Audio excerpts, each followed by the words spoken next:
I'm Dr. Lori Rush. I'm the Army Archaeologist and Cultural Resources Manager here at Fort Drum, New York.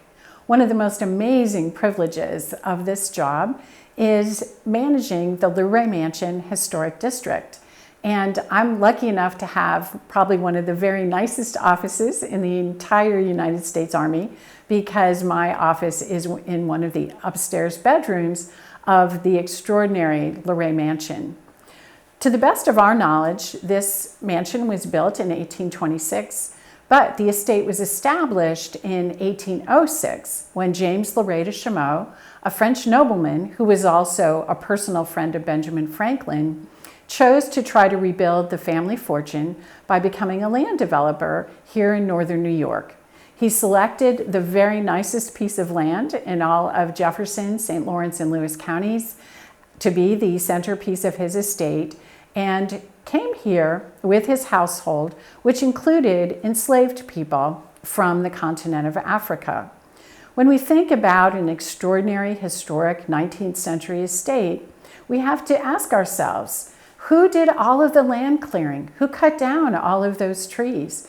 Who sowed all of the seeds for the earliest crops here? Who took care of the animals? Who took care of the family?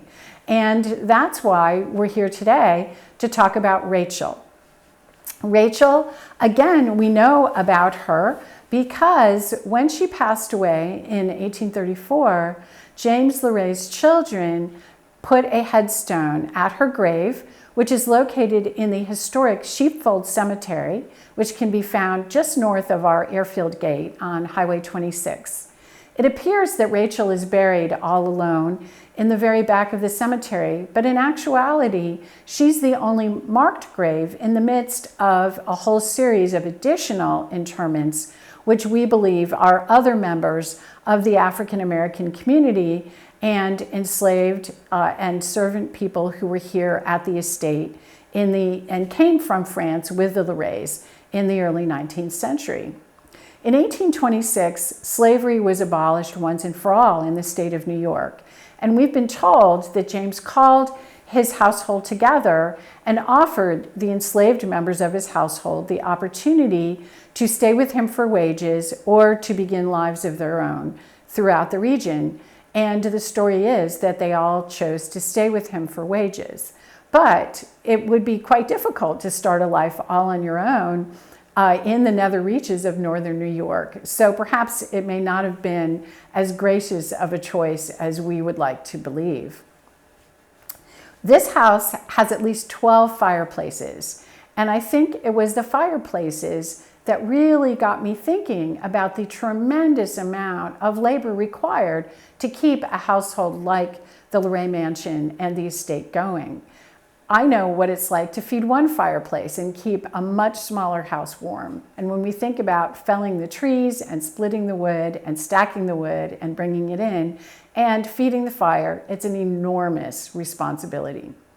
In addition to that, Rachel was running the household, and we know that her relationship with the family was very, very special because her epitaph refers to her as a faithful nurse, and the children of James LeRay refer to themselves as her loving children, Vincent Alexander LeRay de Chameau and Thérèse de Gavello, and those were James LeRay's 3 children.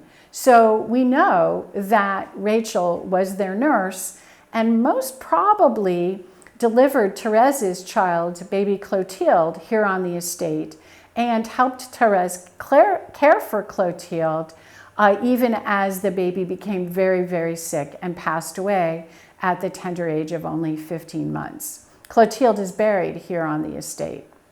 So the children honored Rachel and that special relationship by making sure that there was a headstone marked in her memory that reminded everyone how much she meant to them, and making sure that there was that marker that she would never be forgotten.